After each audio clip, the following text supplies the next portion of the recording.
Mais ce qu'on ne savait pas, c'est que les projections de clientèle, on n'était plus à 80 000 enfants de 4 ans. Là. Les projections de clientèle à cause de l'immigration, qui est arrivée de manière massive, ça ne rentrait pas.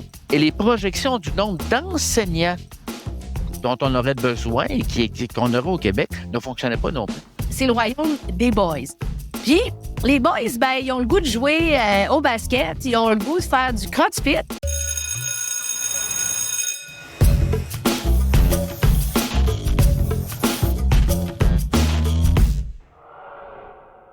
Bonjour tout le monde et bienvenue à ce nouvel épisode de Cette semaine à l'école. Aujourd'hui, avec mon co-animateur Égide Royer, on parle de la maternelle 4 ans. Égide a été une influence marquante pour le gouvernement de la Coalition Avenir Québec pour mettre en place les maternelles 4 ans. Il va nous expliquer ça. Mais là, on fait le constat aussi que le gouvernement avait promis 2600 classes, puis là, on n'est pas du tout là. Et en plus, on a 35% de nos garçons qui arrivent vulnérables en maternelle 5 ans. Et plus tard, Jessica Barker devient ministre d'un jour et elle veut transformer les cours d'éducation physique. L'épisode d'aujourd'hui est propulsé par les parcours parents d'aidersonenfant.com, votre ressource pour accompagner votre enfant. Vous êtes prêts? On commence ça maintenant.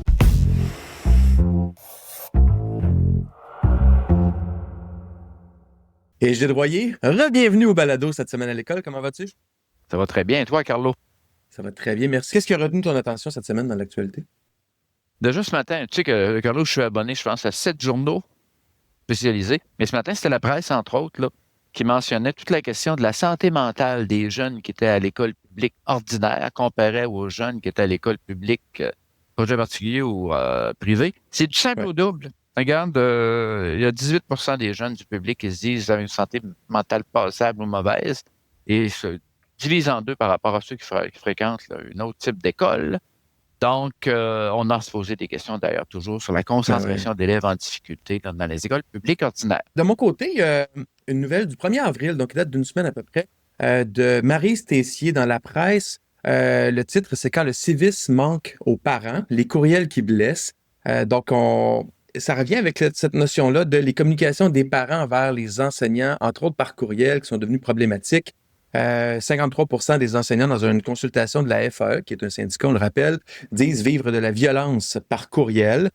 Puis bon, les parents posent des questions, contestent les notes, parlent d'un manque de soutien, manque de temps consacré à leur enfant, parfois même des menaces de plainte si l'enseignant ne répond pas à leurs attentes. Le syndicat positionne ça comme étant de la violence envers les profs, mais sans banaliser tout ça, j'aimerais simplement revenir sur cette notion-là de confiance, d'échange et de partenariat école-maison qui clairement, et on le dit, mais clairement s'effrite plus que jamais. Puis deuxièmement, les parents, des fois, ont des questions légitimes. Puis des fois, c'est vrai que les services sont pas à la hauteur pour leurs enfants. Puis dans toutes les communications que nous, on fait aux parents, entre autres avec aidersonenfant.com, on dit tout le temps communiquer avec l'enseignant. Commencer par communiquer avec l'enseignant, mais ça fait partie d'une communication saine quand c'est bien fait, là, ce qui n'est pas toujours le cas. Et n'oublions pas que du bon journalisme, normalement, tu as toujours les deux versions. Là. Donc là, j'ai un groupe corporatiste qui dit je suis victime, mes membres sont victimes de. Mais du bon journalisme aussi, ce serait d'investiguer aussi. Comme tu dis, certains commentaires de parents ou certaines communications de parents tout à fait pertinentes parce qu'un bon pourcentage d'enseignants se disent victimes de violences verbales. On a des études qui nous disent qu'environ 16-17% des jeunes du primaire sont victimes d'agressions verbales, de violences verbales de leur enseignant. Mais clairement, ça dénote un bris de confiance. Puis ça, on l'entend dans toutes les nouvelles. Puis tu sais, un enseignant qui commence sa journée en ouvrant un courriel de parents qui remet en question la pédagogie ou son rôle d'enseignant ou ses compétences, c'est rough pour l'enseignant. Puis le parent, lui, qui se couche le soir en se disant « Il a fallu que je me batte pour mon enfant aujourd'hui en envoyant un courriel au prof », personne n'est gagnant. Puis la réalité, c'est que tout le monde devrait être dans la même équipe, celle de l'enfant. Donc, on valorise toujours une communication directe, face à face ou tout au moins téléphonique. As-tu une autre nouvelle pour nous, Gilles? Oui, la deuxième nouvelle, c'est la question du Globe and Mail. Comme je suis abonné à une nombreuses revues. D'ailleurs, pour ceux qui nous écoutent, j'ai un fil de presse sur LinkedIn, là, toutes ces choses-là. Je les commande, C'est il y en a très, très bien fait. Et là, c'est toute la question de 3 spécialistes, 2 médecins et un psychologue dans le Globe and Mail.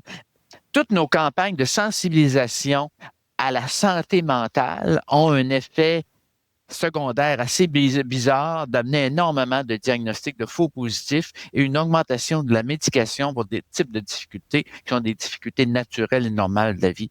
Donc, on Ah qualifie oui. anxiété.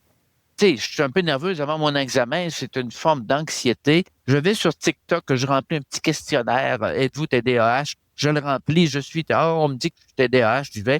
Donc, là, présentement, le détecteur de fumée est beaucoup trop sensible, là. Je prends l'analogie de détecteur de fumée par Ouais. rapport à ce qui pourrait être considéré comme un problème de santé mentale, ce qui fait qu'on escamote des services essentiels à des personnes qui en ont vraiment besoin. Donc, en clair, on a besoin de remettre en question et de nuancer toutes les campagnes de sensibilisation sur la santé mentale, entre autres à l'école. Intéressant.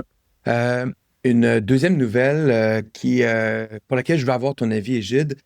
On apprend de façon incomplète, entre autres de Fanny Bussière, McNichol et Julie Marceau à Radio-Canada, un article du mardi 7 avril, donc d'hier, qui parle d'une petite révolution au niveau des budgets ministériels dans le financement de l'éducation. Donc, la ministre Sonia Lebel a fait des changements.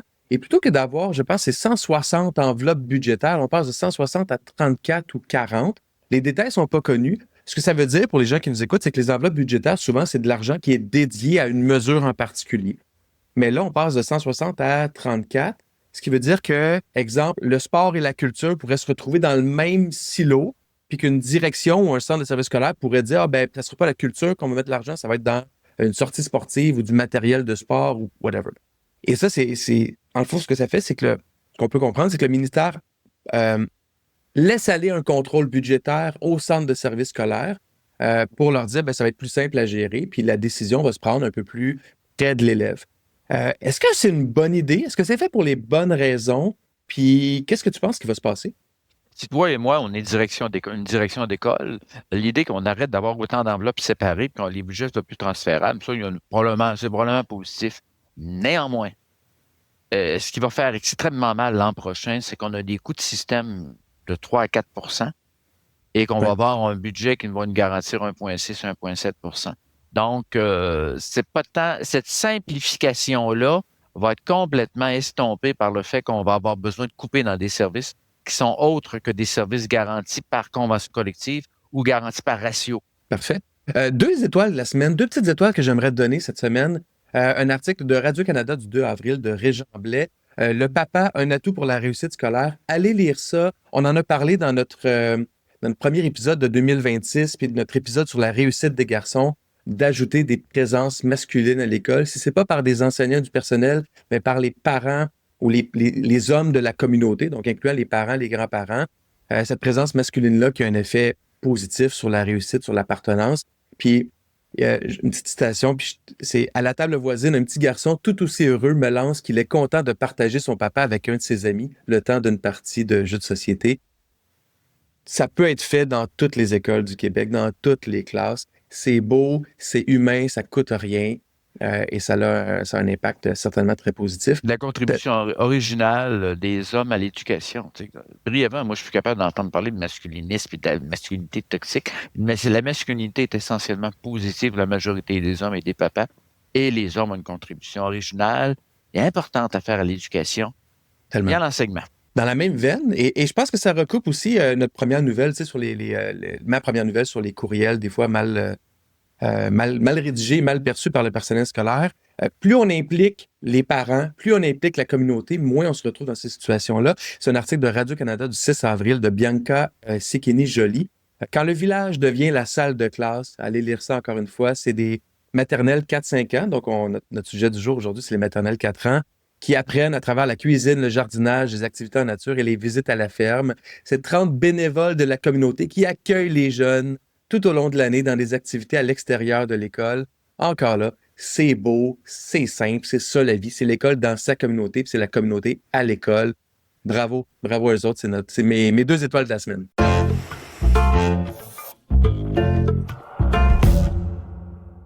Cette semaine à l'école est une présentation des parcours parents. Être parent, ça demande beaucoup de ressources. Mais peu importe les défis que l'année scolaire amène, saviez-vous que vous avez accès aux conseils des spécialistes les plus reconnus au Québec, sans délai d'attente? Les détails sur aidersonenfant.com.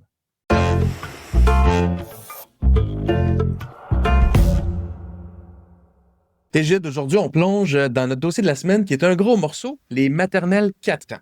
En 2018, le gouvernement nous promettait 2600 classes et aujourd'hui, on a reculé. L'objectif, c'est de 1700 classes pour 2030.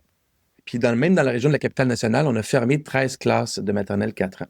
Et pendant ce temps-là, on nous dit que 35 des garçons et 24 des filles arrivent vulnérables à l'entrée en maternelle 5 ans, et ce chiffre-là augmente depuis 10 ans.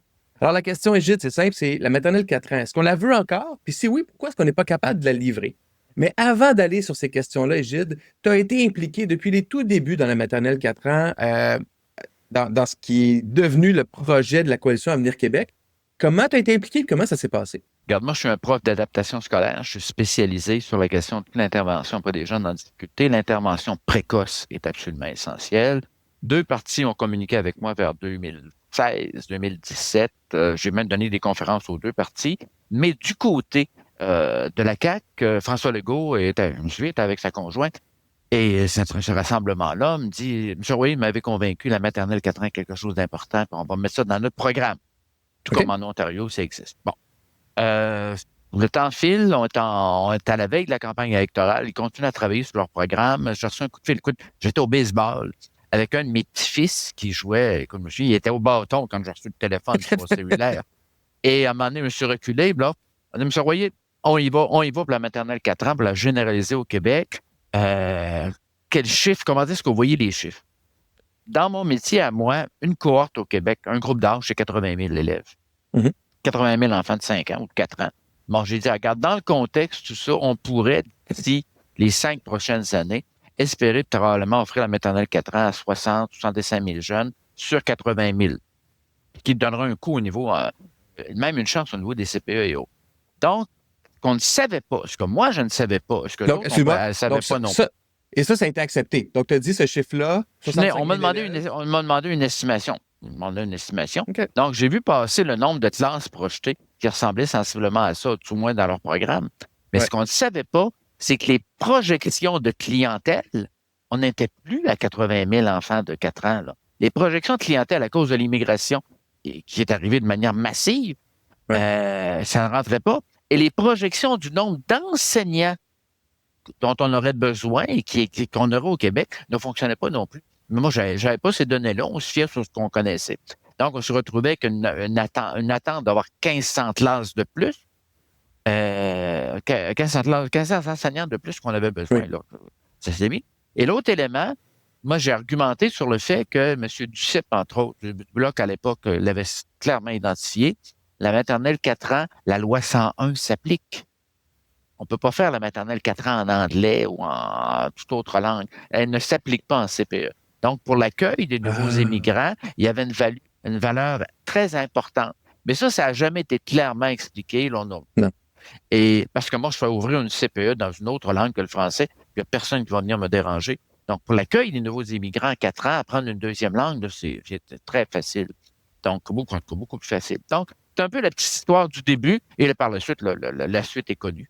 Mais allons-y avec ce qui a freiné l'implantation des maternelles 4 ans. Donc, tu as nommé la hausse de la population, donc des jeunes. Donc, on est passé de 80 000 à 90, 100 000. Le nombre en réel... En tout cas, mon 80 000 de jeunes de 4 ans ou de 5 ans, il ne tenait plus. Là. Et le nombre de profs non plus projetés ne tenait plus non plus. L'autre élément, c'est qu'on s'est retrouvé, peut-être que je devance une de tes questions, on se retrouvait avec un mouvement des profs universitaires en petite enfance en disant la scolarisation précoce est mauvaise, méchante, ce qui était absolument irresponsable de la part de mes collègues universitaires qui travaillaient au préscolaire. L'autre élément, il y a un mouvement corporatiste de la part des CPE en disant non, le CPE, le modèle québécois, etc.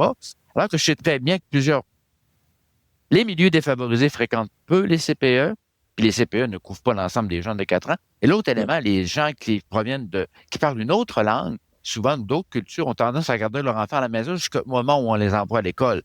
Donc, mais je me souviens, entre autres, là, que j'ai entendu toutes sortes, entre autres, dans un sommet sur l'éducation, ruiner l'enfance, voler l'enfance des enfants en l'envoyant à la maternelle 4 ans.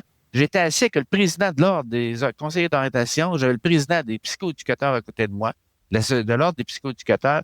On se regardait tous les trois, on avait envie de sortir notre mouchoir puis de pleurer. Ça faisait la 3e intervention qu'on avait dans ce colloque-là en éducation, où on abordait la question de voler l'enfance des enfants pour une scolarisation précoce. C'était fascinant. Est-ce que c'était 100% du corporatisme de la part des syndicats puis des CPE, ou il y avait aussi peut-être une raison valable pédagogique?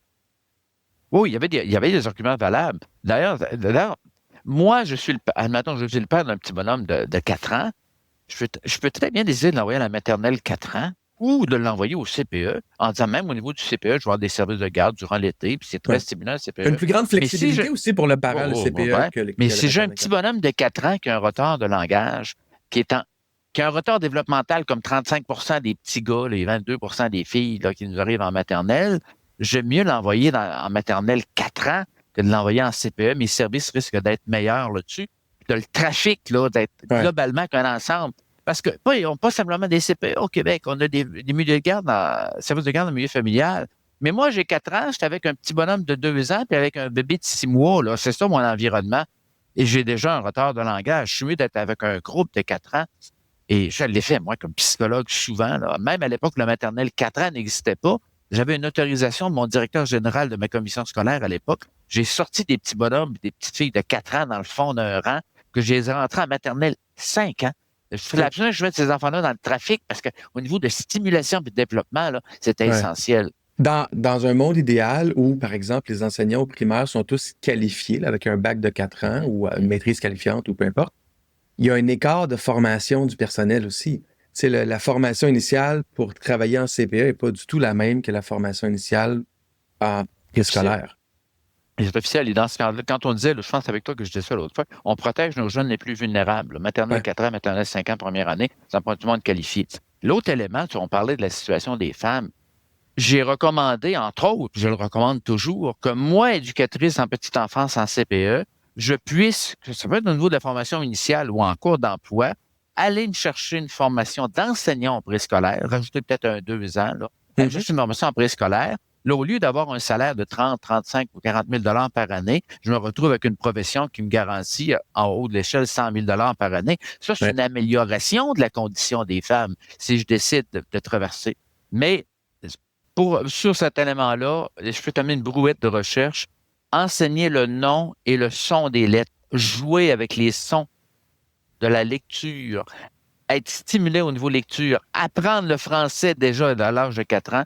Là, tu as des ingrédients extrêmement puissants au niveau de la réussite scolaire. Une fois qu'on fait ce constat-là, Égide, que la maternelle 4 ans est bénéfique pour les jeunes issus de l'immigration, pour les jeunes qui ont des vulnérabilités, une fois qu'on fait le constat aussi qu'on manque un peu de locaux, qu'on manque d'enseignants qualifiés, qu'il y a beaucoup de jeunes, plus que ce qui était prévu il y a 10 ans, qu'est-ce qu'on devrait faire à partir de maintenant pour continuer de façon responsable l'implantation des maternelles 4 ans et éviter qu'elles soient fermées comme on le voit dans certains centres de services scolaires? Qu'est-ce que tu prioriserais? Compte tenu qu'à l'autre bout du spectre, on a encore 20 des gars qui sortent sans diplôme et 12 des filles, je ramène ça à la maternelle 4 ans.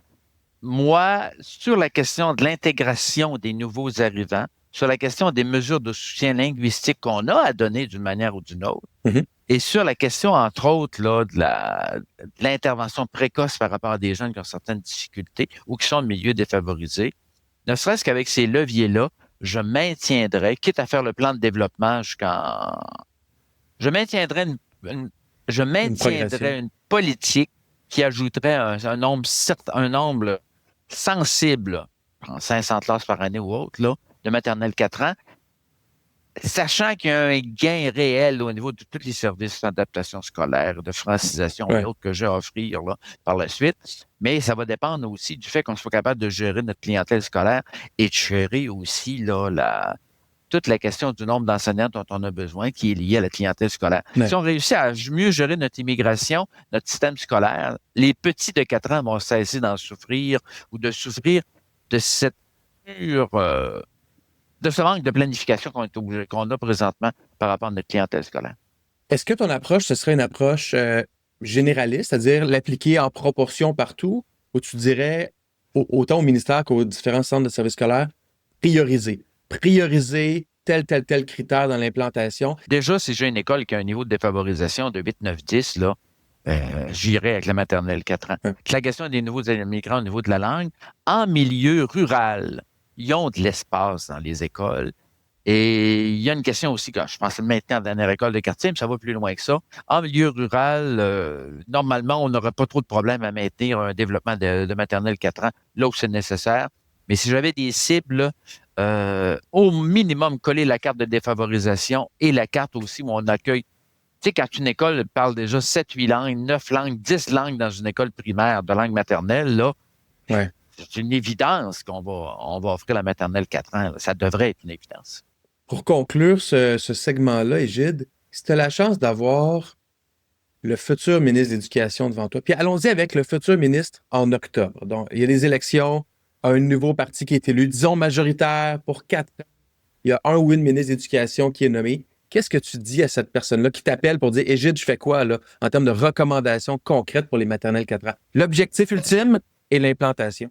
L'objectif ultime, ça devrait passer d'abord par une revision complète là, de ce qui se passe en adaptation scolaire. On dépense 3,8 milliards de dollars pour les élèves en difficulté. Et dans cette reconfiguration-là de notre façon de faire, de notre politique d'adaptation scolaire, la maternelle 4 ans et l'intervention précoce articulée autour de la maternelle 4 ans devient essentielle. Ça devient un vecteur prioritaire. Là. Ça devient un vecteur prioritaire. Et dans cette maternelle 4 ans-là, maternelle 5 ans, c'est déjà prévu dans le programme qu'on enseigne le nom et le son des lettres, qu'on travaille la lecture. Ouais. Et l'autre élément, si je suis le ministre qui est responsable de la loi 101, j'ouvre mes yeux tout grands. Je m'aperçois que la loi 101, elle s'applique à la maternelle 4 ans, elle ne s'applique pas en service de garde en milieu familial, elle ne s'applique pas en CPE. Donc, j'agis en conséquence. Donc, il faut que les deux ministres se parlent dessus. Mais je passerai par une revision de la politique de l'adaptation scolaire. Et Gilles Royer, merci beaucoup. Plaisir.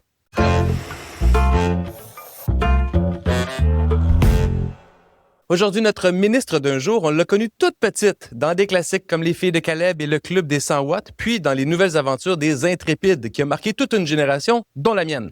Elle anime le documentaire La Mi-temps sur les femmes et La cinquantaine sur Véro.tv et elle est comédienne dans Mea Culpa à Radio-Canada. Jessica Barker, merci d'être là. Hey, salut, ça fait plaisir. Jessica, j'ai nommé plein de choses à ton CV, puis j'ai pas nommé plein de choses que tu as faites aussi. Quand tu rencontres quelqu'un pour la première fois puis que tu as à te présenter, comment tu te présentes? Et maintenant, je me considère comme une communicatrice. Ça serait ça. Assurément une maman engagée. Et la blonde de l'autre aussi, ça fait 20 ans que je suis avec mon chum. Fait que c'est tout ça. OK, la blonde de l'autre, ça c'est bon. Maman engagée, je suis curieux. Pourquoi tu te qualifies de maman engagée? J'ai eu l'élan depuis que je suis mère de prendre la parole. À l'époque, ça a été pour les garderies, le manque de place. Je me suis engagée beaucoup dans différentes manifestations, puis tout ça. Puis après aussi, je me suis mis à parler de santé mentale périnatale, donc la santé mentale des mamans. J'ai fait un documentaire, Maman, pourquoi tu pleures? J'ai écrit un livre, Maman, dis-moi. Fait que j'essaie de mettre de l'avant la réalité des femmes, des mères, puis les apaiser un peu dans le tourbillon de la maternité. OK. Puis là, toi, tu as 2 filles, une au primaire, une au secondaire. Quand tu penses à ton cheminement scolaire à toi, là, primaire, secondaire, est-ce que tu as principalement des bons souvenirs, des mauvais souvenirs? Comment tu le qualifies, ton passage à l'école? Moi, j'ai tout aimé de l'école. J'étais une heureuse à l'école. J'aimais l'école, j'aimais mon sac à dos, j'aimais mon bureau, j'aimais mes profs. J'étais pas nécessairement très, très bonne. J'étais pas une performante, mais je suis une travaillante. Puis j'étais heureuse dans le cadre scolaire. Je suis de nature curieuse. J'ai envie de communiquer. Fait que j'ai des très, très, très bons souvenirs. Là. Tu sais, pour moi, l'école, le primaire, le secondaire, c'est vraiment des bons souvenirs. Tu me fais penser à l'autre ministre de l'Éducation qu'on a eu, Élise Marquis. Ah oui, qui a eu un parcours, on dirait, le pavé de bonheur et de licorne.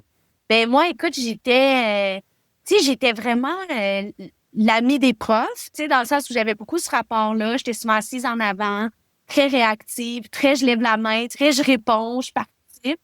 Mais en même temps, j'étais pas comme super bonne, fait que je gossais pas les autres, tu comprends-tu? J'avais des notes très normales. Non, mais tu sais, c'est tout le temps ceux qui sont vraiment bons qui nous gossent plus. Là, j'étais comme plus comme une mascotte quasiment qu'une nerd qui prend trop de place puis qui est gossante. Donc, si je dis le portrait. OK. Là, tu l'as eu facile au primaire, au secondaire. C'était des arcs-en-ciel dans le ciel tous les jours. La politique, c'est une autre paire de manches. Ouais. Et là, le premier ministre, il est sur son départ, mais avant de partir, il a dit « Jessica, Tu as une journée pour changer le monde en éducation au Québec. Puis là, tu arrives à ton nouveau bureau à 8h30 le matin. Les portes sont fermées, mais tu as ton équipe avec toi, puis ils veulent entendre ce que tu as à leur proposer pour changer les choses en éducation. Quelle est ta première réforme? Alors moi, je veux parler d'un élément qui est toujours un peu sous... pas- on n'en parle pas tant que ça. C'est les fameux cours de gymnastique. OK. Ce moment-là dans la vie des élèves est, selon moi, hyper important.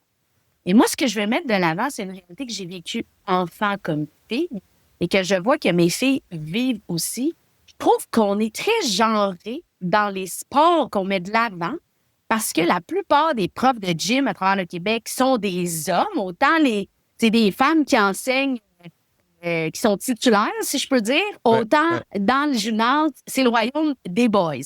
Puis, les boys, ben, ils ont le goût de jouer au basket, ils ont le goût de faire du crossfit, puis ils ont le goût de jouer, c'est quoi en ce moment qu'elle m'a dit, au volleyball. Je sais qu'il y a des filles qui jouent au volleyball, là, c'est pas la fin, mais je trouve qu'on devrait faire un effort et réfléchir collectivement pourquoi on ne met pas de l'avant. Puis ma mère avait challengé les profs à l'époque, c'est pour ça que je te dis, c'est quelque chose que je traîne depuis longtemps. De génération en Ouais. génération, là. Tu sais, puis que ça change pas. Tu sais, comment ça se fait qu'il n'y a pas, justement, la gymnastique? Moi, la vie a fait que j'étais une gymnaste enfant. J'ai 2 filles qui sont gymnastes.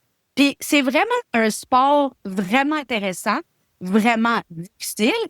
Juste marcher sur une poutre, là, c'est un méchant effort. Puis c'est un sport, je trouve que des fois, dans les cours de groupe, on est toujours dans les trucs d'équipe. Je comprends l'idée, mais le sport solitaire aussi est intéressant parce qu'il te fait développer d'autres affaires. Fait que ça, c'est un des éléments que je voudrais que les profs d'éducation physique ajoutent. Moi, tu vois, je dis prof de gymnastique, mais c'est d'éducation physique. Puis qu'on mette de la gymnastique. L'autre élément que je voudrais qu'on rajoute aussi, c'est la piscine, la natation. Ah oui? C'est hyper important. Il y a plein d'enfants qui ont pas la chance d'avoir des parents qui leur apprennent à nager, de se déplacer puis de se rendre en groupe à la piscine. C'est tellement formateur, c'est tellement important. Puis je sais que c'est compliqué, puis il faut une petite gestion, mais c'est un élément qui nous fait sortir aussi de notre confort là, du gymnase, là, tu sais. Puis du sport d'équipe, puis qui brasse un peu la cage d'une certaine façon. Qu'est-ce que tu sais important pour toi qui se passe à la piscine pour nos jeunes? Bien, en fait, c'est le rapport à l'eau. Tu sais, il y a des enfants qui vont juste jamais se baigner. Là. C'est de ça qu'on parle quand même. Là. Dans certaines réalités, ça fait pas partie des activités qui vont être faites. Après ça, il va avoir le fait de se débrouiller, de trouver des solutions, parce que c'est pas tout le monde qui nage égal. Fait qu'il y en a certains qui vont avoir des vestes. On va pouvoir voir que c'est pas la même réalité pour tout le monde, puis on va pouvoir s'entraider dans ce contexte-là. Tu sais, sans rentrer dans la danse nécessairement, mais il y a quelque chose d'un petit peu plus artistique, sportif que j'aimerais qu'il fasse partie des éléments. Puis en fait, tu sais, là, je vais être un peu genrée, mais je vais m'assumer.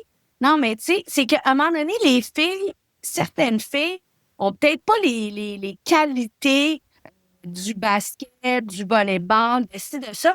Fait que les gars peuvent un peu rigoler d'eux autres, puis ça fait partie de la game, si on peut dire. Mais là, si t'es pas capable de suivre une choré de Toad, c'est de toi que je vais rire quand tout le monde part à gauche, puis tu pars à droite. C'est de rééquilibrer, tu comprends, les forces de chacun. Puis je pense que ça fait vraiment, vraiment la différence. De trouver cette façon de... C'est ça, de mettre en valeur des forces qui sont de façon cliché, peut-être plus féminine, mais assurément, la gymnastique, on le voit là dans Big Brother, Félix Dolci, là, il est extraordinaire. Maintenant, on le connaît, on voit ce que c'est. Les petits garçons aussi mériteraient là, de faire d'autres choses que des sports de groupe seulement, tu sais. Tu as raison pour la gymnastique aussi. Je pense que c'est perçu, peut-être que je me trompe, mais comme un sport plus féminin. Ouais. Et alors que c'est un sport extrêmement complet au niveau musculaire, au niveau agilité, au niveau rythme aussi, même tellement que Georges Saint-Pierre, le combattant d'arts martiaux mixtes, j'ai entendu dans une entrevue dire, si c'était à refaire, la première chose qu'il ferait, c'est des cours de gymnastique. Mais moi, tellement c'est complet comme sport. Moi, je te confirme que Georges Saint-Pierre, ses enfants, en tout cas, je le voyais à Père Sablon sur le plateau Mont-Royal avec ses petits qui faisaient de la gymnastique. Fait qu'il fait pas juste le dire, il le fait. Il l'a appliqué à ses enfants. Il l'a appliqué à ses enfants, puis on se croisait le matin dans les cours de gym parce que oui, il y a quelque chose de super. Puis c'est des trajets, tu peux rendre ça vraiment ludique. Ouais. Puis c'est toute une façon différente d'être dans le rapport au corps. Puis, tu sais, le sport d'équipe, c'est pas pour tout le monde, puis c'est correct, tu sais. Puis je pense que de valoriser aussi, d'avoir des sports qu'on peut vivre en solitaire, je trouve ça fun de mettre ça de l'avant. Je me rappelle être en secondaire 1 au handball dans un groupe mix, donc gars-filles, puis d'avoir peur parce que je m'étais mis dans les goals parce que j'étais poche. Tu vois, ça, c'était pas ma belle journée. Fait que je m'étais mis dans les goals parce que j'étais poche. Fait que je me suis dit, je vais me mettre dans les goals. Puis là, quand je voyais les gars arriver, là, pour faire là, 1, 2, 3, puis le saut en haut, là, puis pitcher le ballon de handball, je faisais juste me tasser puis espérer de pas le recevoir dans la face, tu sais. Fait que ça donne pas envie de faire du sport. Puis on sait que les filles perdent le goût du sport rapidement au secondaire. On sait à quel point c'est problématique puis qu'on le valorise pas.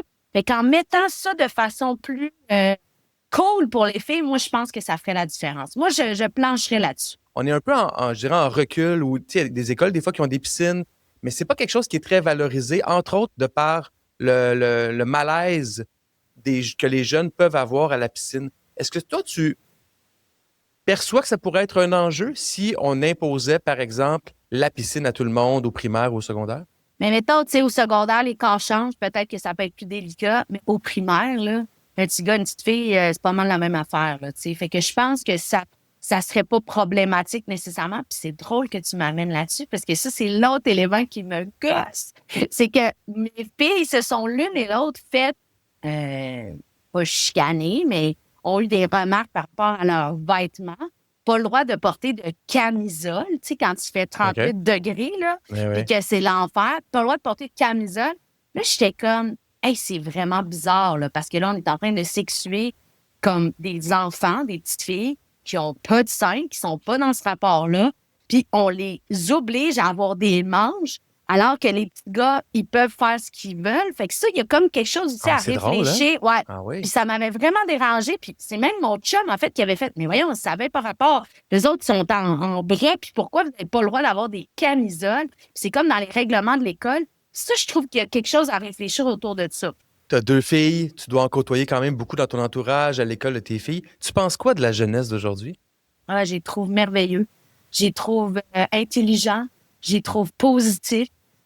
J'ai beaucoup d'espoir. Je te dirais, en ce moment, c'est un temps très morose, je trouve, avec ce qu'on vit aux États-Unis, Trump, des drôles de décisions qui se passent. Mais quand je regarde les enfants, leur façon d'être, leur façon de communiquer, leur désir d'être en relation sincère, je me dis, j'ai beaucoup d'espoir en l'avenir. Fait que non, je les trouve merveilleux. Et là, ta journée est déjà terminée, Jessica, mais comme tout bon ministre ou tout bonne ministre, tu vas faire le tour des écoles, tu vas serrer des mains, tu fais des sourires pour les Kodak, et puis tu dis à tout le monde « Bravo, c'est beau ce que vous faites ». Mais là, tu es un peu nostalgique, puis là, tout le monde de l'école où tu es sont partis, tu es resté là, les lumières sont fermées, puis il y a un tableau devant toi, puis là, tu dis hey, « Je vais laisser un petit mot pour les jeunes quand ils vont revenir le lendemain matin ». Qu'est-ce que tu écris au tableau? On lâche pas. On lâche pas. C'est dur l'école, c'est exigeant. La phrase que ma petite, elle me dit tout le temps, « Maman, c'est difficile l'école. On nous demande beaucoup de choses pendant la journée. Je suis très fatiguée. » Je dis oui, mais tu as appris des choses, puis ça va être pour le mieux, puis ça va rester dans ta tête pour toujours. Donc, on lâche pas. C'est vraiment ce que je dirais. Jessica Barker, merci beaucoup. Merci à toi.